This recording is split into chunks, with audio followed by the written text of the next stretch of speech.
Elodie nos presentará los nuevos formatos para monitorización y seguimiento del Pacto de Paz. Elodie, por vos.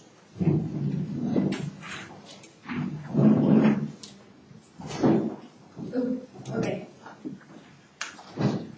Hi, thank you for inviting me today. So I'm going to present, I'm sorry my presentation will not be very interesting as the other ones, I guess, because I don't have beautiful pictures and I'm more talking about tools and reporting frameworks, and so I hope it's not going to be too boring. I'm going to give a bit of a background, because I'm not sure like everyone in the room knows about what I'm talking about, so I hope I won't use too many acronyms. So the Covenant of Mayors initiative is an initiative by the European Commission. Currently there are 6,176 signatories committed. So these are SEAPs that have voluntarily committed to reducing their CO2 emission by 20% by the year 2020. This represents 1/3 of the EU population currently. And I looked this morning, actually we have 3,999 sustainable energy action plans adopted. So I guess today we will have like more than 4,000 cities that have an energy action plan under the Covenant of Mayors initiative. And the main message, the main interesting fact is actually that these cities, they committed to, on average, to a 30% CO2 emission reduction. So they have more ambitious goals than the European Union. They are usually like more ambitious than member states. So this is a very positive message from the local and regional authorities in Europe. So briefly, like what do they commit to? So the first step is a political commitment where the mayor, the city council decides to sign up to this initiative. Within 1 year, normally the city needs to submit its sustainable energy action plan. This sustainable energy action plan actually includes, let's say, 3 main documents. The first one is an emission inventory, which means that this is the energy picture of the city, the energy consumption, local energy production of the city. And then there is a document outlining the actions that the city will take to reduce its CO2 emission. And to have, let's say, like a common framework and a reporting framework, the third document is what we call a SEAP template, so the Sustainable Energy Action Plan template, where a summary of these actions are reported in a standard format. And then the results need to be monitored to actually demonstrate that this 20% or 30% reduction has been achieved by 2020. So about the methodological framework,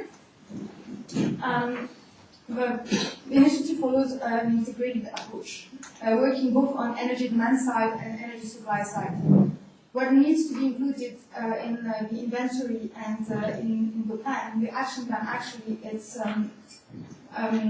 all sectors on the territory of the municipality, so building, equipment, facilities, but not just municipal buildings. It's also residential buildings, tertiary building, commercial. Same for the transport, not only public transport or the transports managed by the municipality, but also private transport, commercial transport. For industries, we're a bit more flexible. It's optional. Same for waste. It can be also optional, even though it's recommended. And local energy production for, let's say, like the local one, not the big energy production plants. And so all the emissions, the direct emissions, have to be reported, and the indirect as well. So the principles, as I mentioned, an integrated approach with a long-term planning and stakeholder involvement.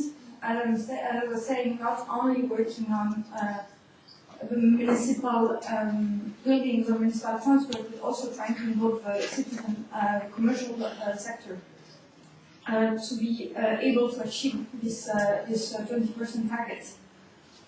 And to do so, the choice of tools to make this plan, to let's say like do this inventory, is flexible. Of course, we have developed as a Covenant Mayors initiative, let's say, documents, technical documents that are based on existing methodologies and around Europe. But the choice of tools and models is flexible. It does respect this principle. The only, let's say, annoying thing is if you use a methodology, let's say, sometimes local or national methodology, sometimes you need to do some more calculation and split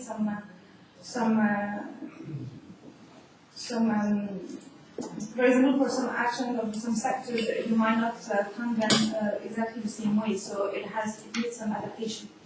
But the aim is really to have a common reporting framework, EU-wise, so that fits both like big cities, but also villages, and every single country in Europe. So south, north, east, west. So it's quite challenging. So this common reporting framework is we call it the SEAP template. So it's a standard reporting framework, but summarizes the key data of the Sustainable Energy Action Plan. So you have like all the categories of the sectors, like municipal buildings, tertiary buildings, reduction of buildings, and all the electricity, all the energy carrier. This reporting tool allows us, when I say us, is the Government of Mayors Office, but also the Joint Research Center, which is the technical laboratory of the European Commission in charge of evaluating these action plans. It allows us to analyze the data and get statistics and generate statistics at European level.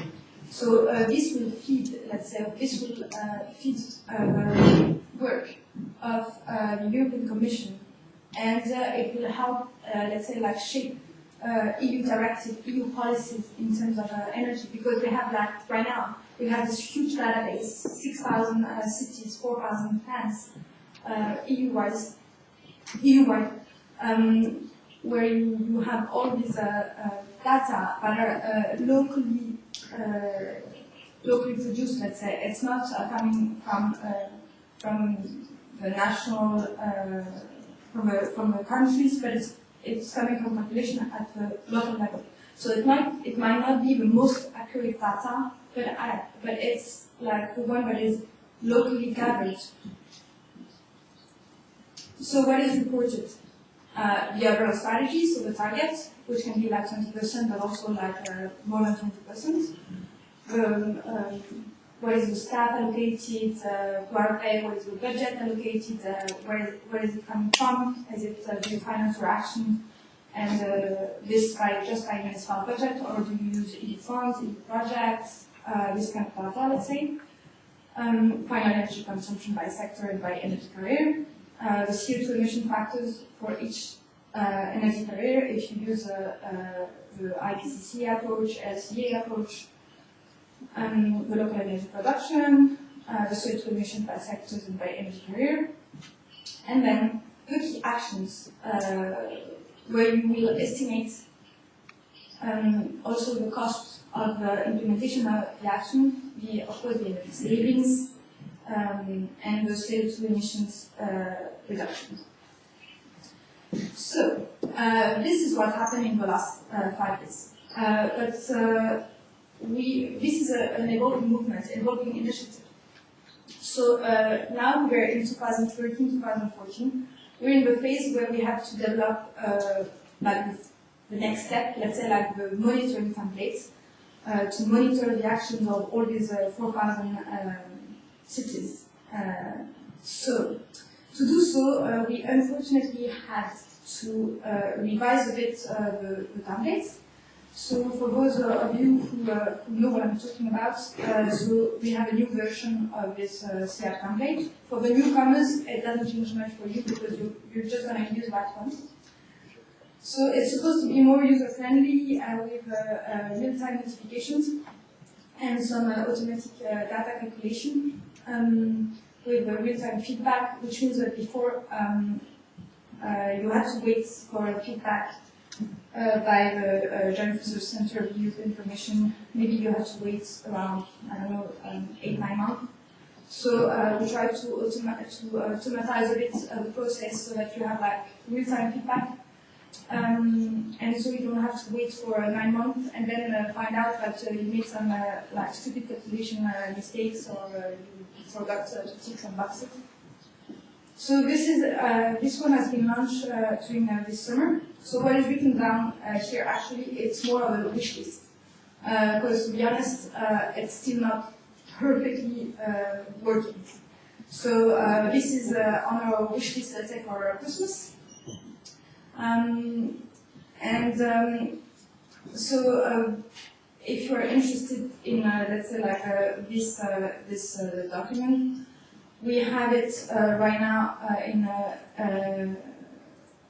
PDF format, so you can see actually what it looks like and what are the fields.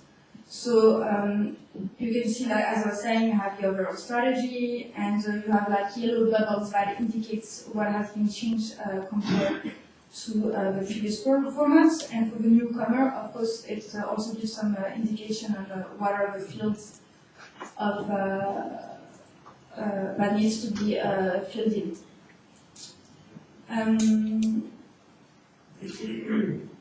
Yeah, it's not very clear on I guess on the screen, but it's all available online on our website. So now we also revise this SEAP template to make sure that it fits, let's say, the new monitoring template. So what is the added value is that if you have this new SEAP template, then the monitoring template is pre-filled. So most of the, let's say, the administrative parts of the text fields, not the numbers, but most of the text fields that you had input, that you did input previously in the SEAP template, will be pre-filled in the monitoring templates. So you have still the three categories where you have this overall strategy. Of course, you can edit if you have, like, I don't know, a higher ambition. And you have the parts where you have your actions that are also pre-filled, but editable. And what is expected from the cities is that they state if these actions are ongoing, completed, not started, delayed, with some explanation. It should be quite, let's say, like an easy document to fill in. The only thing, let's say, that might be a bit more challenging in this part 3 is to assess if the action has been completed, is to assess what is the real energy saving achieved.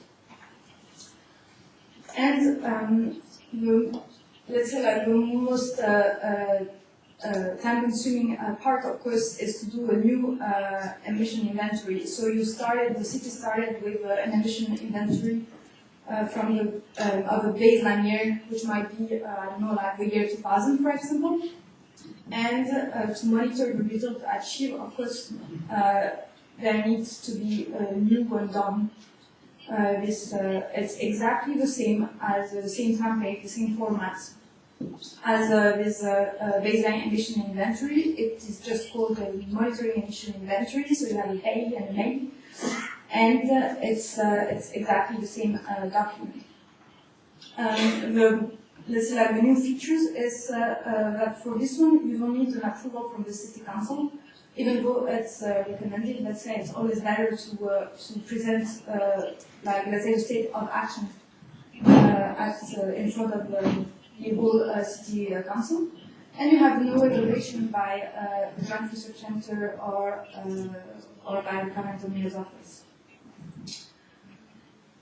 So every 2 years, you just need to, the city just needs to report on this, like the state of completion of the actions, and only every 4 years after submitting the action plan, the city needs to do a quantitative reporting and so filling this monitoring and mission inventory. So yeah, every 2 years it's my overall strategy and my sustainable energy action plan, and every 4 years you need to add this emission inventory. Yeah, so this is the, we have many documents. So for example, if you have questions, we have documents, so this is just a graph, this is maybe not useful for today. But there are technical documents that explain you, if the city already has submitted an action plan, should it resubmit a new action plan or not? What is the implication, what is the advantage and disadvantage? What is coming up? It's for the end of 2014. It's there will be like live, let's say, publishing of some graphs based on the data collected. So the city will always be able to choose to display it or not, but there will be let's say like aggregated data available and displayed in a let's say, more attractive format to show, let's say, the energy profile of the city and also like the result achieved in a more attractive way. And I repeat here, so this means that potentially you will have this result for the current 4,000 cities that have already submitted their sustainable energy action plan. And we have more and more coming. So, which means that also as a citizen or as a let's say like energy expert, you might be interested in what is the city doing, and so you will find this result available on our website. What will be new in 2015-2016? So we hope to enhance, let's say, like the exchange of information between all these cities in Europe. So we will set up a possibility to upload technical materials on our website, which means that especially if local authorities have developed some documents in their national language, they will be available on this password-protected area of the Government of Mayor's website. And for projects that have project like Data for Action or COOPENERGY that have interesting documents in several languages, this would be also like an additional way to promote what you're doing and to make more local and regional authorities benefit from the result of such projects.